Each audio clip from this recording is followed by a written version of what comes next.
Lebanon के Hezbollah ने Golan Heights पर इतवार को हमला किया।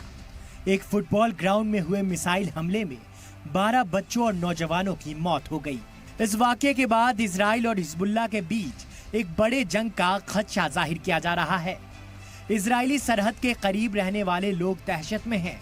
इजराइल के कब्जे वाले गोलान हाइट्स पर हमले को लेकर अब वार्निंग दे दी गई है। इजराइल ने हिजबुल्लाह को धमकी देते हुए कहा कि उन्हें इस हमले की बड़ी कीमत चुकानी पड़ेगी। अपने अमेरिका के दौरे से जल्दी लौटने के बाद नेतन्याहू ने कैबिनेट के साथ मीटिंग की। माना जा रहा है कि इजराइल अब हिजबुल्लाह पर बड़ा हमला कर सकता है। सॉकर फील्ड में हुए हमले में कम से कम 12 बच्चों की मौत हो गई थी।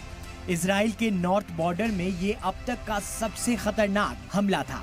हमले के बाद इलाके में अब तक की सबसे खतरनाक जंग का खदशा जाहिर किया जा रहा है। इजराइल और लेबनान के बीच बढ़ती कशीदगी के बाद ईरान ने इजराइल को वार्निंग दी है।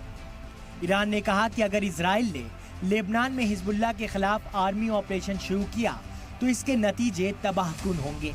इजरायली वजीर दिफा योआव गैलेंट ने कहा कि उन्होंने इतवार को सुबह सुबह मजदल शाम शहर का दौरा किया और हमले की जगह का जिक्र करते हुए कहा कि ये एक ऐसी जगह है जहां फुटबॉल खेल के दौरान मासूम लड़कियों और लड़कों का कत्ल कर दिया गया। उन्होंने हमले के लिए हिजबुल्लाह के खिलाफ जवाबी कार्रवाई का हदफ लिया है। हिजबुल्लाह ने शुरू में ऐलान किया था कि उसने गोलान हाइट्स में इजरायली फौजी मकामात पर रॉकेट दागे, लेकिन मजदल शाम पर हमले में शामिल होने से इनकार किया। वहीं अमेरिका की तरफ से बयान आया कि हर संकेत यही कह रहा है कि रॉकेट हिजबुल्लाह की तरफ से आए थे। टोक्यो में अमेरिकी वजीर खारजा एंटनी ब्लिंकन ने कहा कि इजराइल को अपनी हिफाजत करने का हक है, लेकिन उन्होंने कहा कि वॉशिंगटन भी तशद्दुद में और इजाफा नहीं देखना चाहता। हम इसे फैलते हुए नहीं देखना चाहते। 1967 के मिडिल ईस्ट जंग में इजराइल की तरफ से सीरिया से इस इलाके पर कब्जा किया गया, जिसे ज्यादातर ममालिक ने मंजूरी नहीं दी। यहाँ के लोगों का कहना है कि उन्हें अब एक मुआहिदे पर दस्तखत करने और जंग को रोकने की कोशिश करने की जरूरत है। हम जीना चाहते हैं, हम मरना नहीं चाहते। दक्षिणी लेबनान में इजरायली और हिजबुल्लाह लड़ाके महीनों से गोलीबारी कर रहे हैं, लेकिन ऐसा लगता है कि वे इस हालत को बढ़ने से रोक रहे हैं जो एक बड़ी जंग की वजह बन सकती है। इस हमले के बाद अब ये कशीदगी और बढ़ने का खदशा है। यूएन ने दोनों इलाकों से सब्र रखने की अपील की है। तशद्दुद की वजह से लेबनान और इजराइल दोनों इलाकों में हजारों लोगों को अपने घर छोड़ने पर मजबूर होना पड़ा है। रिपोर्ट से पता चलता है कि इजरायली फौज हुला में भारी गोलीबारी कर रहे हैं। ये शहर इजराइल से 1 किलोमीटर से भी कम दूरी पर है। दूसरी तरफ आईडीएफ ने दावा किया कि गैलीली पैन हैंडल की सरहद पर उसने एक ड्रोन को मार गिराया जो लेबनान से वेस्ट गैलीली में घुसा था।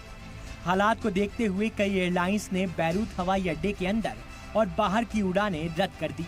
इनमें Qatar Airways, Pegasus, Ethiopian airlines, Turkish airlines और इजिप्ट एयर की उड़ानें शामिल हैं। बैरूत राफिक हरीरी हवाई अड्डा लेबनान का वाहिद एयरपोर्ट है। वहीं इजराइल लगातार फिलिस्तीनियों पर जबरदस्त बमबारी कर रहा है।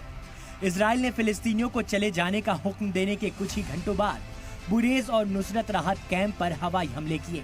इसी बीच तुर्की के सदर रेसिप तैयब एर्दोगान ने कहा कि तुर्की फिलिस्तीनियों की मदद के लिए इजराइल में दाखिल हो सकता है, जैसा कि उसने पहले लीबिया और नागोर्नो काराबाख में किया था।